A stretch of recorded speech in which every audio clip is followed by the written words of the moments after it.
नमस्ते, Satya's recipe मराठीमध्ये आपले स्वागत आहे।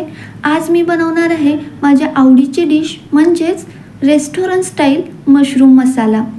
मशरूम मसाला अगदी घरच्या साहित्यात कमी वेळेत आणि खूप टेस्टीही बनतो।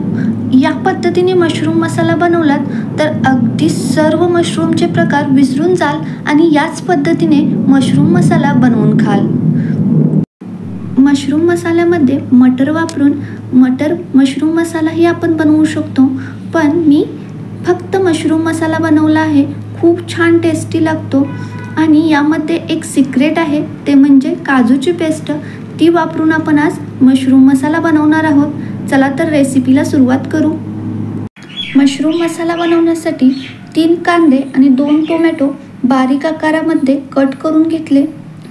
त्यानंतर पाव किलो मशरूम स्वच्छ धुवून अशा पद्धतीने कट करून घेतले।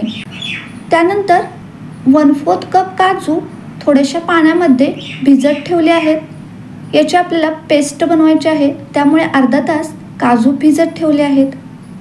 त्यानंतर पॅनमध्ये 2 ते 3 चम्मच तेल आणि 2 ते 3 चम्मच साजूक तूप ॲड करू।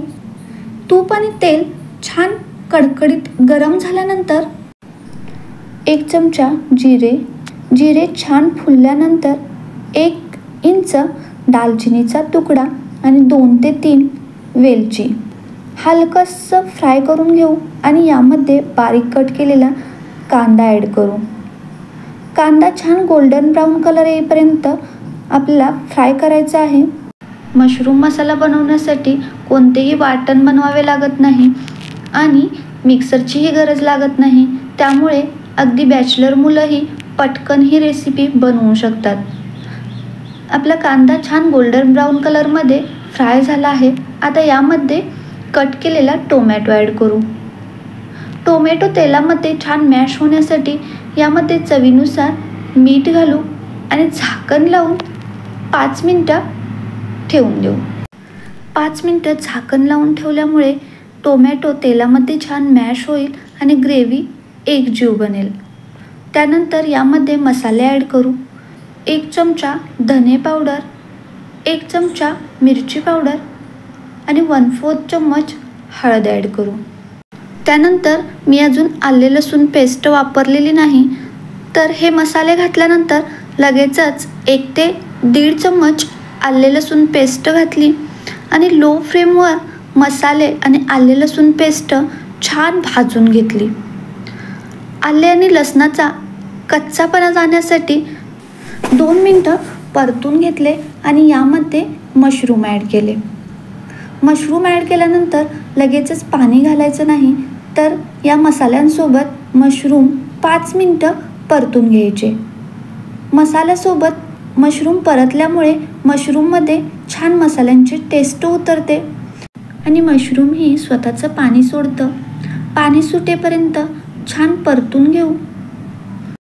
अशा पद्धतीने मशरूमला स्वतःचं पाणी सुटेपर्यंत परतल्यामुळे मॅग्नेट करण्याची गरज नाही।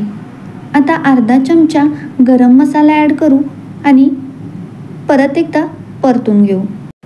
आता या स्टेजला 1 कप गरम पाणी ॲड करू आणि 5 ते 7 मिनिटासाठी लो फ्लेमवर झाकण लावून ठेवून देऊ। 7 मिनिटानंतर मशरूम छान शिजले आहेत। आता यामध्ये आपण जे काजू भिजत घातले होते त्याची मी पेस्ट बनवून घेतली आहे, ती पेस्ट ॲड करू। काजूच्या पेस्टमुळे मशरूम मसाल्याला खूप छान टेस्ट येते आणि कलरही खूप छान येतो, अगदी रेस्टॉरंट स्टाईल बनतं। आता या स्टेजला झाकण लावून 5 मिनिटासाठी परत एकदा लो फ्लेमवर ठेवून देऊ। 5 मिनिटानंतर खूप छान मसाल्याला तेल सुटलं आहे, बघू शकता तुम्ही, आणि कलरही खूप छान आला आहे। ग्रेव्हीही एकजीव बनली आहे। आता वरून थोडी बारीक कट केलेली कोथिंबीर घालू आणि मशरूम मसाला अगदी रेस्टॉरंटसारखा बनवून तयार झाला आहे। या पद्धतीने मशरूम मसाला नक्की एकदा करून पहा आणि मला कमेंट्समध्ये कसा बनला आहे ते सांगायला विसरू नका। असेच नवनवीन व्हिडिओ पाहण्यासाठी माझ्या चॅनलला अजून सबस्क्राईब केलं नसेल तर प्लीज सबस्क्राईब करून घ्या आणि बेल आयकॉनवर क्लिक करा, म्हणजे माझे नवनवीन व्हिडिओ आपल्याला पाहायला मिळतील. थँक्यू.